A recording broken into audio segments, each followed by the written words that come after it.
Bueno, buenas tardes a todos. Para continuar con las actividades de la 10ª edición de la Feria del Libro, doctor Héctor Acetti, organizada por el Instituto Superior de Formación Docente Ernesto Sábato de la ciudad de La Cruz, provincia de Corrientes, los días jueves 21 y viernes 22 del corriente mes, con el título Una grieta para renacer. Sean todos bienvenidos a la charla del licenciado. A continuación procederé a la presentación de nuestro disertante.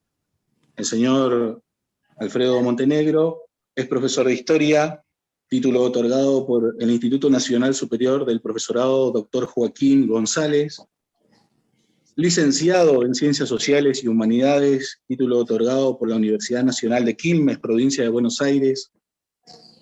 Actualmente se desempeña como profesor interino del Instituto Superior de Formación Docente Jorge Luis Borges, de la ciudad de Santo Tomé, en las cátedras de Historia Colonial Americana y Argentina, en el profesorado de Historia, Historia Mundial del siglo XIX, profesorado de Historia, Historia Mundial del siglo XX, profesorado de Historia, Historia Americana del siglo XX, profesorado de Historia, Historia Argentina del siglo XX, profesorado de Historia, Historia Argentina y Latinoamericana del profesorado de Lengua y Literatura, Ciencias Sociales, profesorado en enseñanza primaria, Relación Estado y Sociedad en la Tecnicatura en Infraestructura Informática, Cultura y Comunicación Contemporánea en la Tecnicatura de Infraestructura Informática.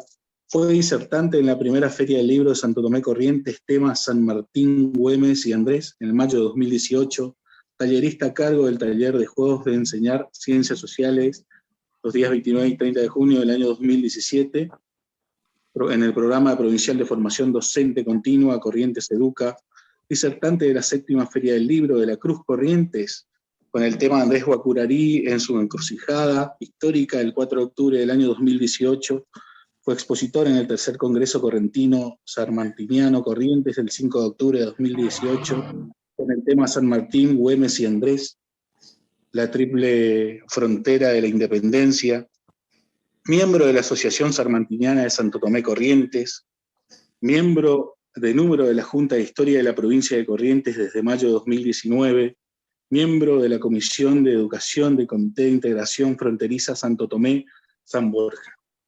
El título de su disertación hoy es El Facundo de Sarmiento, contexto histórico y principales ideas. Tiene la palabra, licenciado. Bueno, muy bien. Muchas gracias, Diego. Muchas gracias a las autoridades del instituto, los organizadores de esta 10ª feria. Muy agradecido por la invitación. Y, la primera aclaración tiene que ver con la elección del tema, de la propuesta. Ustedes habrán visto, que yo trabajo en varias materias y, uno abarca una cantidad de contenidos, de temáticas, pero siempre hay, algunos puntos en los que, uno profundiza, ¿no?, en determinados momentos, para poder, presentar una propuesta de capacitación y de análisis un poquito más profunda. En este caso, mi propuesta era abordar la temática del Facundo. Esto se relaciona directamente con justamente la cátedra que yo tengo en el profesorado de Lengua y Literatura, la cátedra de Historia Argentina, donde trabajamos en base justamente a las obras literarias del siglo XIX que abordan los estudiantes, y que lo que hacemos es armar el contexto histórico, ¿no?, de estas obras. Comenzamos con el tema de las misiones jesuíticas, posteriormente el himno nacional, luego el Facundo de Sarmiento, después la obra de Esteban Echeverría, y por último el Martín Fierro de José Hernández. Entonces, en este caso, mi propuesta es hacer un abordaje que consiste básicamente en una contextualización histórica.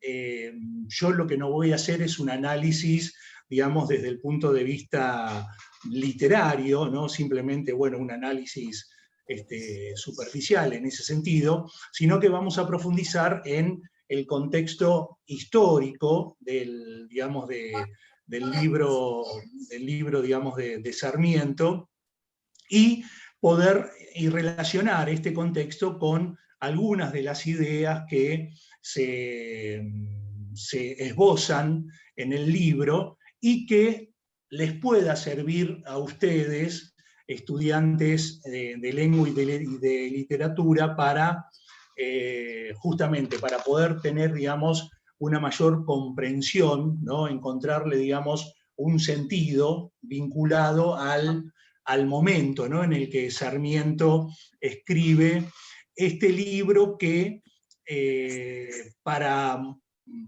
todos los especialistas, tanto de la literatura como de la historia, está considerada, digamos, una de las obras fundadoras de la literatura argentina del siglo XIX, junto con el Martín Fierro y junto con una excursión a los indios ranqueles de Lucio Mansilla, y también una de las obras fundamentales en realidad de toda la literatura, digamos, argentina. Bueno, entonces, para poder ubicarnos en el contexto de Facundo, tenemos que ubicarnos en el año 1845. En 1845, Sarmiento, que en ese momento contaba con 34 años, va a marchar al exilio nuevamente, por segunda vez, al exilio chileno. ¿Por qué Sarmiento parte a Chile? Porque Sarmiento es un opositor al gobierno de Juan Manuel de Rosas y a los gobernadores rosistas que se despliegan a lo largo y ancho de la, digamos, de la Confederación Argentina. Rosas es el hombre fuerte, el hombre que domina la política argentina, ya desde hace 10 años antes, desde 1835, y en 1845 el poder de Rosas, la hegemonía rosista, aparece como invencible, ¿no? como interminable. Sarmiento va a partir entonces al exilio en 1840, perseguido por el gobernador rosista sanjuanino, Nazario Benavides. La vida de Sarmiento corre peligro. El gobernador de San Juan le da la posibilidad, digamos, de escapar. Acá hay un primer dato, digamos, por ejemplo, que aparece en el libro de Facundo, donde Sarmiento describe que Benavides no es tan cruel ni tan sanguinario como otros gobernadores federales. Sarmiento, entonces, huye a Chile, y acá hay una primer anécdota que tenemos que rescatar. Cuando está saliendo de la ciudad de San Juan y pasa por una zona de baños termales, los baños termales de El Sonda, él deja escrito en carbón una frase en francés que está es la frase que encabeza, digamos, el libro Civilización, digamos, o Barbarie. Esa frase, traducida literalmente, dice, las ideas no se matan, como haciendo referencia a que pueden matarse a los hombres, pero las ideas perduran. Pero el propio Sarmiento traduce en el libro, y esto está apenas uno abre, digamos, la primera página del libro, él traduce esta frase como a los hombres se los degüella, pero a las ideas no. Esta es la traducción que hace Sarmiento. Entonces, acá tenemos en esa pequeña anécdota, cuando Sarmiento se está yendo, digamos, a Chile en 1840, tenemos una pista de lo que después va a desarrollar, o de lo que es la interpretación ideológica, la interpretación conceptual, la lectura que hace Sarmiento o la lupa, ¿no?, con la que va a analizar la situación argentina. Porque acá tenemos dos elementos. Primero, porque escribe la frase en francés, cosa que solamente puede ser interpretado, solamente puede ser leído por aquellas personas que manejan el francés, y que prácticamente en la provincia de San Juan en ese momento son muy pocas, o prácticamente ninguna, salvo él.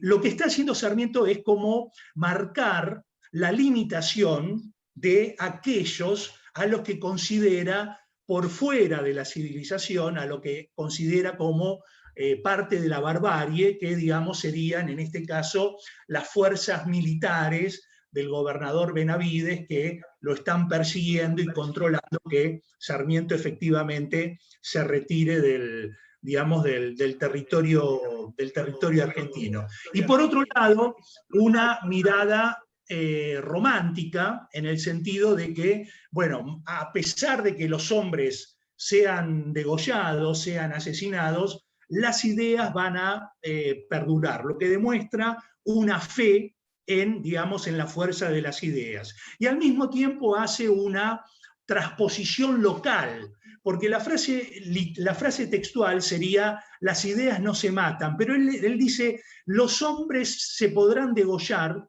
pero las ideas no, porque acá está incorporando la acción del degüello. La acción del degüello es un dato de las luchas civiles, de las guerras civiles que se están librando en la Argentina en 1840.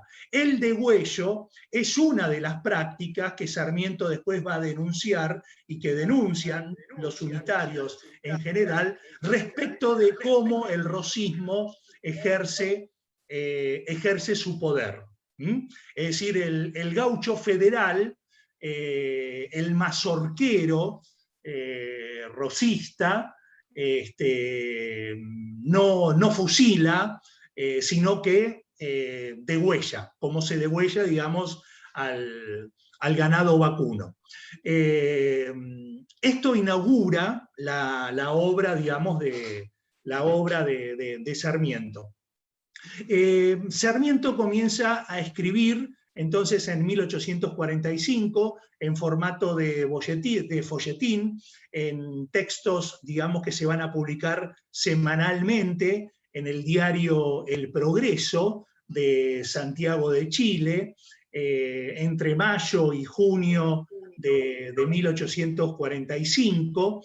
Y otro dato importante es que El Facundo es un libro que está escrito claramente con una intencionalidad política. Es decir, es un libro que pretende convencer, es un libro que pretende conmover, es un libro que pretende, digamos, ganar adeptos a una concepción, a un intento de respuesta desde el punto de vista histórico, sociológico, político, al problema o a los problemas que aquejan a lo que él llama el noble pueblo, digamos, argentino. Es también una respuesta a las difamaciones que el gobierno de Rosas hace sobre la presencia de Sarmiento en Chile. Rosas prefiere que Sarmiento se vaya más lejos todavía, lo considera una amenaza política, ¿no? Un contrincante político, digamos, importante, y en respuesta a este, digamos, a este ataque es que Sarmiento comienza a publicar el Facundo, ante el éxito.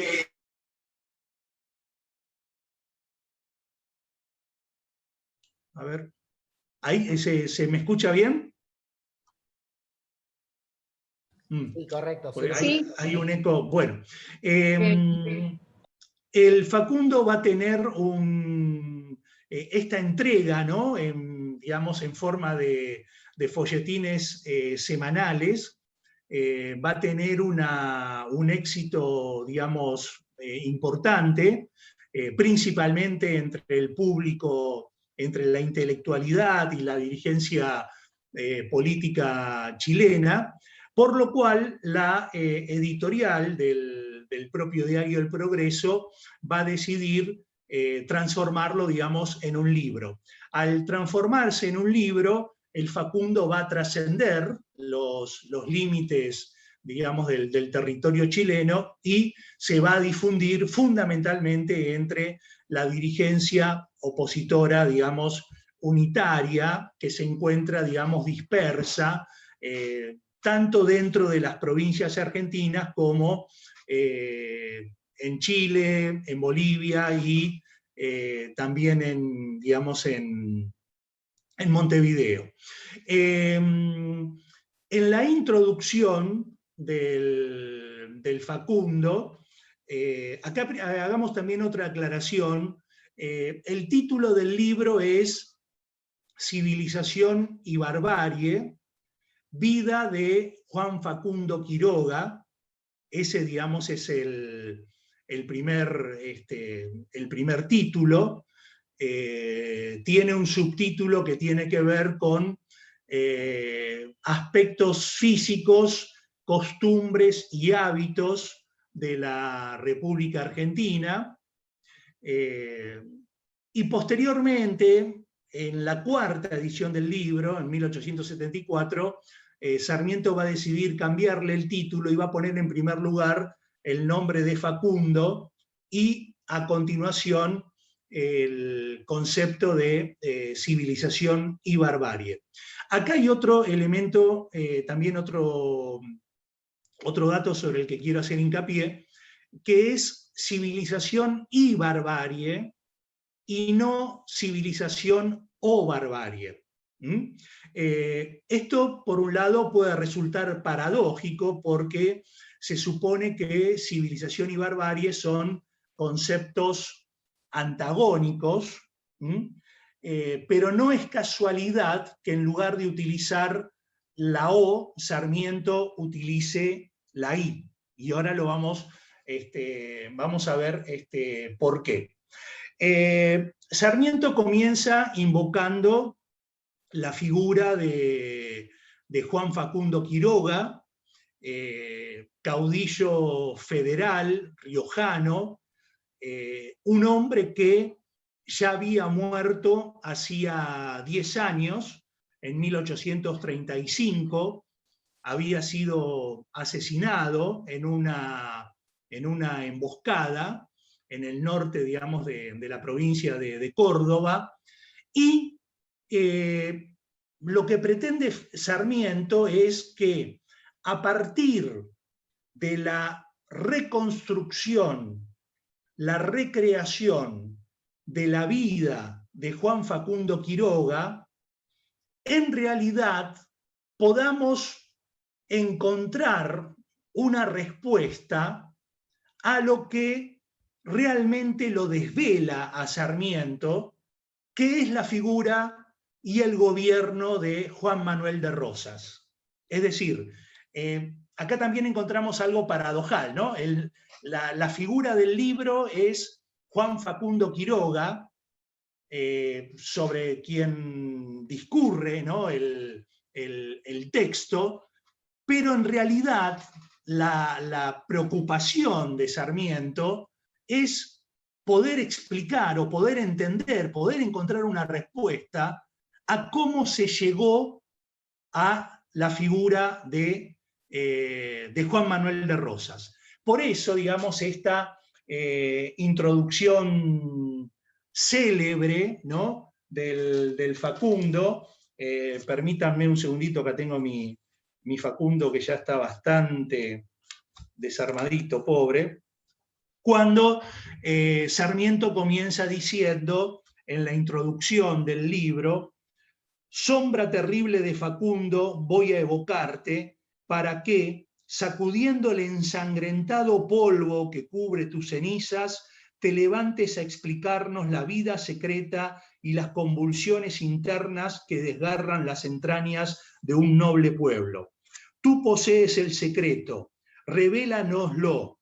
10 años aún después de tu trágica muerte, el hombre de las ciudades y el gaucho de los llanos argentinos, al tomar diversos senderos en el desierto, decían: no, no ha muerto, vive aún, él vendrá. Cierto, Facundo no ha muerto, está vivo en las tradiciones populares, en la política y revoluciones argentinas, en Rosas su heredero. Esta es la idea fundamental. Rosas es el heredero, Rosas es lo que surge después de la muerte de Facundo. Dice: Rosas su complemento, pero su alma ha pasado a este otro molde, más acabado, más perfecto, y lo que en él era solo instinto, iniciación, tendencia, convirtióse en Rosas en sistema, efecto y fin. Acá, tomando este pequeño fragmento de la introducción, en realidad deberíamos repasar en todas las páginas del Facundo, encontramos alguna frase como para comentar. Acá quiero hacer hincapié, digamos, en esta idea, ¿no?, histórica, en el sentido que la muerte de Facundo, la existencia de Facundo y su desaparición física violenta en 1835 se proyectó, se continuó en la figura de Juan Manuel de Rosas. Pero Juan Manuel de Rosas, para Sarmiento, es una versión más acabada, más perfecta, más pulida que la propia figura de Facundo. Y ahí está el desafío, el enigma que Sarmiento quiere tratar de resolver. Es decir, para Sarmiento, digamos, en la descripción, ¿no?, que hace posteriormente de Juan Facundo Quiroga, Quiroga es lo que podríamos llamar el gaucho que se moviliza fundamentalmente a partir del instinto, a partir del impulso, a partir de incluso de la violencia, del arrojo, de la audacia. Y acá hay otra idea fundamental que quiero rescatar. Facundo representaría para Sarmiento lo que llamaríamos, lo que él llama la barbarie pura. Y Rosas es lo que Sarmiento llama la expresión de la barbarie organizada. Y esto es lo que podríamos decir, así en términos coloquiales, lo que a Sarmiento lo vuelve loco, porque la barbarie civilizada de Rosas, que es una barbarie mucho más sofisticada, mucho más fría, mucho más calculadora, mucho más cruel, esa barbarie es la que ha triunfado. Esa barbarie es la que está gobernando y tiene el control y el dominio de la Confederación Argentina hacia el año 1845 y aparece como, o sea, como dije antes, aparece como imbatible, ¿no?, como invencible. Por eso Sarmiento también, así como describe a Quiroga como un representante de la barbarie pura, una especie de, por un lado, un animal, por otro lado, un niño. En el caso de Rosas, dice Sarmiento textualmente, Rosas es un híbrido. Un híbrido significa, Rosas es una mezcla de esta barbarie organizada, que sería una mezcla de muchos elementos barbáricos, pero también elementos que formarían parte de lo que Sarmiento considera la civilización. Es decir, esta capacidad que tiene Rosas de gestionar, digamos, desde el Estado, de institucionalizar un sistema de gobierno que se consolidó, que se afirmó desde, digamos, desde Buenos Aires. Esto es lo que hace de Rosas una figura, digamos, absolutamente, digamos, particular, ¿no? Un representante de la barbarie organizada, la barbarie institucionalizada, o sea, un híbrido, un enigma mucho más difícil de descifrar que la figura de Juan Facundo Quiroga. Por eso, digamos, una reflexión que también les comparto a ustedes, estudiantes, cuando lean, digamos, cuando leen el Facundo, por ejemplo, lo que tiene que ver la segunda parte del libro, que es digamos, toda la vida, ¿no?, de Juan Facundo Quiroga, que comienza con ese relato maravilloso que es la anécdota de Facundo con el tigre, con el puma. No sé si lo leyeron, ¿no? Facundo está solo en el desierto, huyendo a pie, y hay un puma cebado que comienza a perseguirlo, ¿no? Así es como comienza Sarmiento la vida, a contar la vida de Juan Facundo Quiroga. En toda esa segunda parte, que es la mayor parte de los capítulos del libro, tenemos, bueno, una cantidad de referencias históricas, algunas que tienen algunas inexactitudes que el propio Sarmiento reconoció en su momento, ¿no? Porque, bueno, él escribe esto estando en Chile, en base a relatos, en base a algunos documentos y todo lo demás, pero no tenemos que perder de vista que el objetivo es llegar a Rosas, el objetivo es describir a Rosas, cuestionar a Rosas, atacar a Rosas. Y cuando decimos atacar a Rosas no estamos descalificando o no estamos, digamos, desprestigiando el nivel literario que, digamos, que tiene el Facundo. Entonces,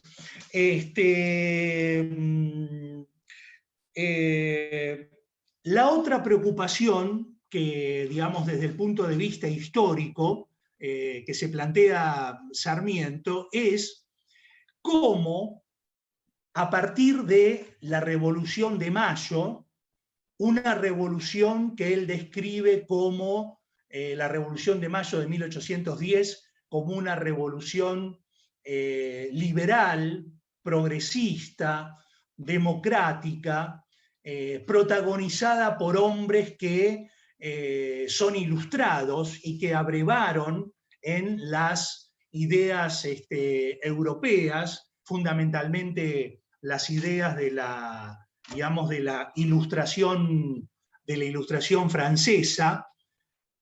Sarmiento se plantea, bueno, ¿cómo puede ser que después de esa revolución de 1810, esa revolución que nació en Buenos Aires, la capital de la civilización, el centro de la civilización, cómo es posible que 30 años después tengamos instalado en esa misma ciudad, en la ciudad de Buenos Aires, tengamos instalado a un tirano barbárico como Juan Manuel de Rosas. Entonces, Sarmiento se plantea, bueno, ¿qué pasó en el medio? ¿Dónde estuvo el desvío? ¿Dónde estuvo digamos, el error que se cometió para que perdamos el camino del progreso y de la civilización? Entonces acá es donde Sarmiento cuestiona, y esta no solamente es una característica de Sarmiento, sino también de otros autores que formaron parte de la llamada generación del 37, este grupo, digamos,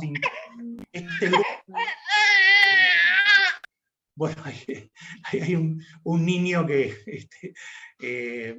se asustó un poquito con esta cuestión de la barbarie y los degüellos y todo lo demás. Ahí es donde Sarmiento comparte la crítica, ¿no?, de los miembros de la generación del 37 hacia el partido unitario. Reivindican como símbolo, ¿no?, del partido unitario y de lo que sería digamos, la idea de civilización, a la figura de Bernardino Rivadavia, pero por otro lado dicen que Rivadavia y los unitarios pusieron mucho énfasis en la razón, en las ideas, pero perdieron de vista la adaptación de esa razón y de esas ideas ilustradas europeas, perdieron de vista adaptar esas ideas al contexto local. Hay una metáfora que utiliza Sarmiento diciendo que Rivadavia y sus compañeros unitarios caminaban mirando hacia adelante, pero se olvidaron de mirar hacia los costados. Se olvidaron de mirar cuál era la problemática general de todo el territorio de las Provincias Unidas, especialmente cuál era la situación en el interior, cuál era la situación en La Pampa. Porque acá también, digamos, en la primer parte del libro, Sarmiento hace una descripción de los aspectos físicos de digamos, de la República Argentina, y él encuentra una vinculación directa entre La Pampa, porque para Sarmiento, si bien tenemos otros paisajes, la cordillera de los Andes, y otro tipo, digamos, de paisajes, pero lo que predomina, lo que define al paisaje argentino es la pampa, la llanura.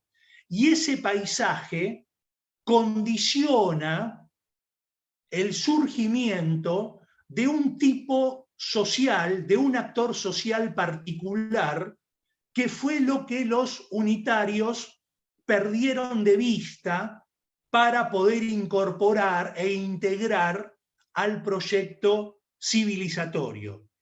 Ese actor social es el gaucho. Es el gaucho. Y al perder de vista a los unitarios, a la figura del gaucho, el gaucho terminó, digamos, sumándose a las montoneras, a las tropas, a las fuerzas de los caudillos del interior profundo, del interior provincial. Ahí también es cuando Sarmiento caracteriza 4 tipos de gauchos en una especie de ensayo sociológico, ¿no? Él habla del gaucho vaquiano, el gaucho rastreador, habla del gaucho cantor, que en este caso serían gauchos positivos, gauchos rescatables, pero después también está la categoría del gaucho malo, que es el más peligroso, porque el gaucho malo es el más astuto, es el que no establece relaciones de dependencia, es el más autónomo, es el que tiene mayor capacidad de sobrevivir, es el que tiene mayor capacidad de liderazgo sobre los otros tres tipos de gauchos. Los otros tres tipos de gauchos admiran al gaucho malo. Y en esa categoría de gaucho malo entra la figura de Juan Facundo Quiroga. Al mismo tiempo, Quiroga, como gaucho malo, y a diferencia de Rosas, Sarmiento dice, Quiroga en realidad es también un gaucho ingenuo, es un gaucho que tiene limitaciones, es el más astuto de los gauchos, del prototipo, digamos, de gaucho, y por eso dice, es tal vez el más americano de nuestros próceres o de nuestras figuras de la independencia. Dice que Quiroga, y como característica del, digamos, del caudillo, de este tipo de gaucho, es muy audaz, tienen vidas azarosas, marchan al combate con audacia, con arrogancia, pero una vez que vencen en el combate, no tienen la capacidad de construir Estado, de institucionalizar su victoria, su triunfo, y fundar nuevas instituciones que hagan perdurar ese dominio sobre el nuevo territorio conquistado. Por eso Quiroga y los que son como él, los caudillos a los que engloba Sarmiento, digamos, en la misma categoría, van de batalla en batalla.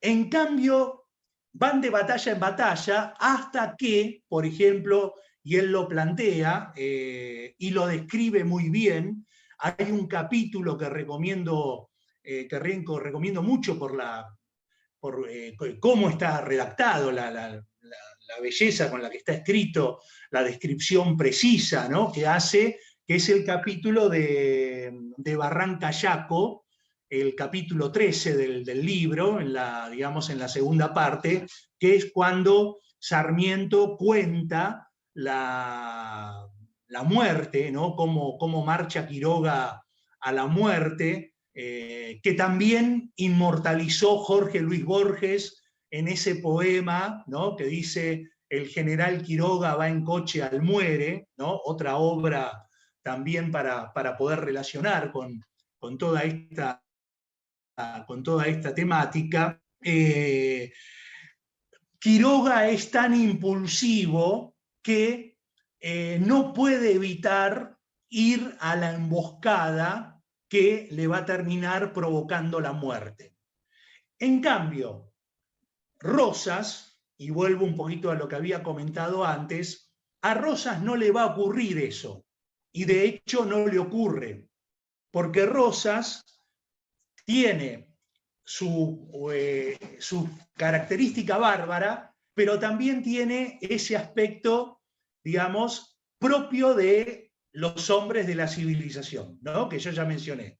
Rosas es calculador, es frío, es político, es constructor de instituciones, es gestionador institucional, defiende, digamos, el poder conquistado, afirma su poder, implementa políticas públicas, políticas económicas, genera nuevos espacios de poder, tiene el control, digamos, de la situación, y esto es lo que, bueno, dijimos, desvela a Sarmiento, y esta pregunta de, bueno, cómo a partir de una revolución liberal, esa fue nuestra Revolución de Mayo, se llega a la tiranía del gobierno de Juan Manuel de Rosas. Hay una cuestión muy importante en el libro de Facundo, en el libro de Sarmiento, que finalmente esta respuesta o este enigma no está develado. Es decir, Sarmiento no tiene una respuesta final, una respuesta definitiva, ¿no? En cuanto a... él esboza, bueno, estas desviaciones que se produjeron en el camino, estos errores que cometieron los unitarios y que permitieron que la barbarie atravesara y se instalara en la ciudad, que es el símbolo de la civilización, porque Rosas está ahora instalado en el centro de la civilización, que es la ciudad de Buenos Aires. Rosas, el prototipo más perfecto de la barbarie, está gobernando desde la ciudad de Buenos Aires, ¿no? ¿Cómo ocurrió eso? Lo que sí hace Sarmiento sobre el final del libro es plantear un programa de gobierno, que incluso él lo define claramente, un programa de gobierno unitario, que él imagina como de implementación una vez que Rosas haya sido derrotado. Cosa que en 1845, cuando escribe el Facundo, esto no aparece en el horizonte cercano, ¿no? Rosas, todos sabemos, bueno, finalmente va a ser enfrentado por otro caudillo federal, otro referente federal del interior, que es el gobernador de Entre Ríos, Justo José de Urquiza, y va a ser derrotado en la batalla de Caseros del 3 de febrero de 1852. Sarmiento va a participar del ejército de Urquiza, este ejército, digamos, formidable que Urquiza reúne para poder enfrentar a Rosas y que se lo conoce como el Ejército Grande. Sarmiento va a ser el responsable del periódico, ¿no? Del diario que se imprime en la campaña, durante toda la campaña militar del Ejército Grande, y que después se va a transformar en un libro, ¿no? Que se llama Diario de la Campaña del Ejército Grande, donde Sarmiento cuenta justamente lo que fue toda la organización y la trayectoria del ejército de Urquiza, que finalmente derrota a Juan Manuel de Rosas. Rosas, derrotado en 1852, se va a refugiar en una fragata inglesa, posteriormente se va a trasladar a Gran Bretaña, va a morir en 1877, van a tener que pasar más de 100 años para que sus restos puedan ser repatriados a la República Argentina. Y acá se produce, digamos, una nueva situación, porque aparece un nuevo caudillo, ¿no? Que es Justo José de Urquiza, que es el que entra en Buenos Aires después de la derrota de Rosas, pero una vez que Urquiza se retira de Buenos Aires, los unitarios, que ahora pasan a denominarse liberales, entre los que se encuentra Sarmiento, Bartolomé Mitre, Valentín Alsina, es decir, todos aquellos que habían sido perseguidos por el rosismo, aquellos unitarios que regresan después de la derrota de Rosas, van a dar un golpe de gobierno el 11 de septiembre de 1852, y van a apoderarse nuevamente de la ciudad de Buenos Aires, a la que históricamente, ¿no?, consideraron como la capital natural del proyecto unitario, y si lo tomamos dentro de la antinomia, ¿no?, que plantea Sarmiento, la capital natural del proyecto civilizatorio.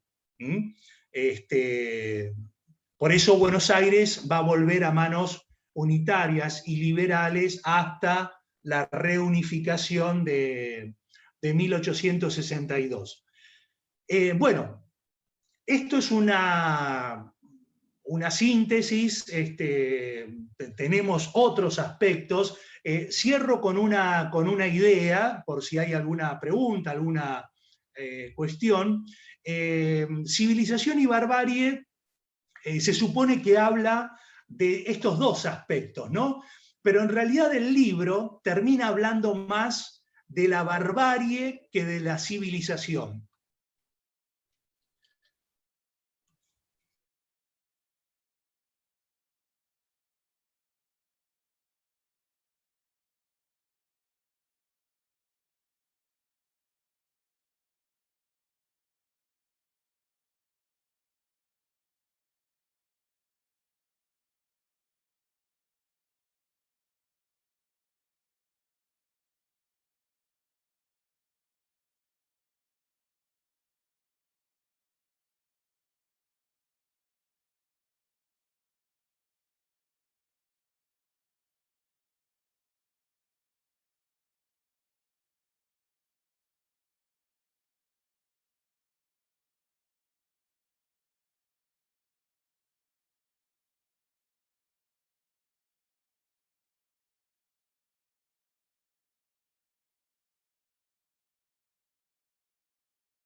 Esperamos un momentito, unos minutos. Pareciera que el licenciado tuvo unos problemas de conectividad. Enseguida continuamos.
Bueno,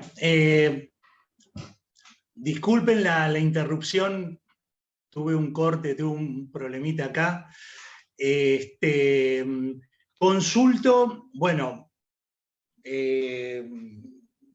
creo que ya redondeé varios elementos. Me gustaría, en todo caso, si hay alguna pregunta, alguna opinión, alguna consulta puntual que a lo mejor, bueno, podamos comentar entre todos. Profesor, Sí. vamos a darle un minutito la palabra a la profesora Marisa Alves, que es la que lleva la Sí. cátedra. Sí, Trabajan perfecto. con el Facundo en la carrera del profesorado en lengua y literatura. ¿Estás, Marisa? Sí, acá estoy. ¿Cómo está, profesor? Es un gusto escucharlo. Realmente es hermoso tener esta disertación y poder compartir con los alumnos, los colegas en estas jornadas. Y así como usted ha planteado, para poder entender una obra literaria, siempre tenemos que conocer el contexto.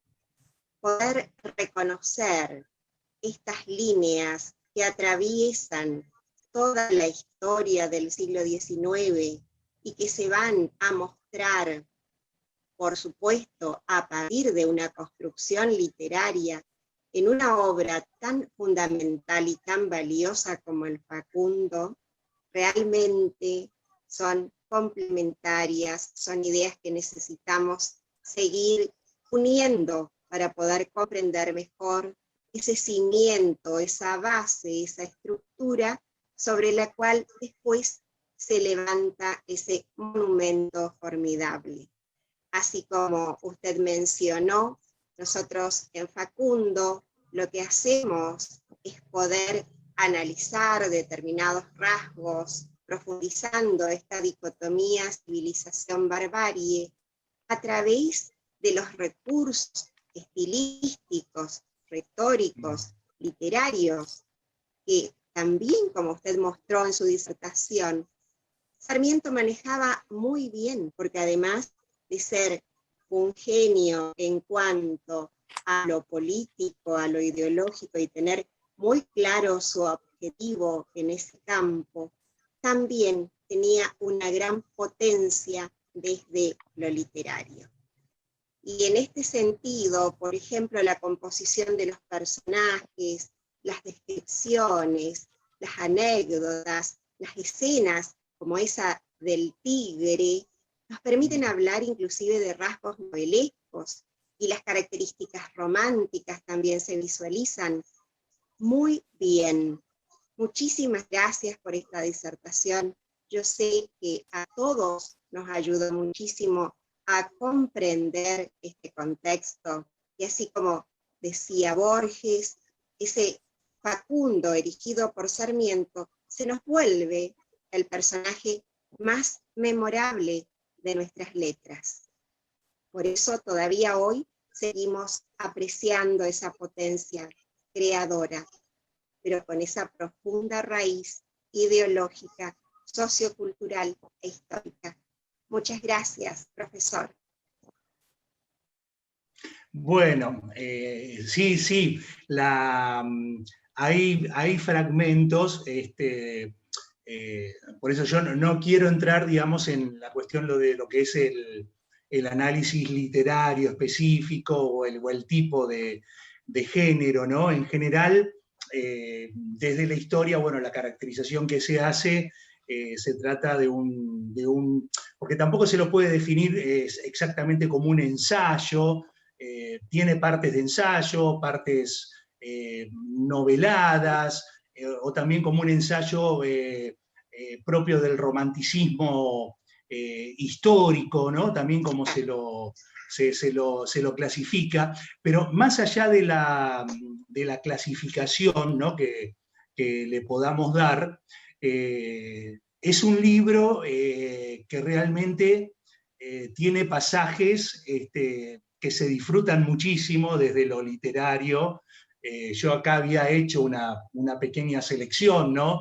Incluso fragmentos más pequeños, cuando Facundo, bueno, describe la pampa, describe la llanura, cuando describe la tormenta que se viene, cuando describe lo que pasa dentro de una pulpería,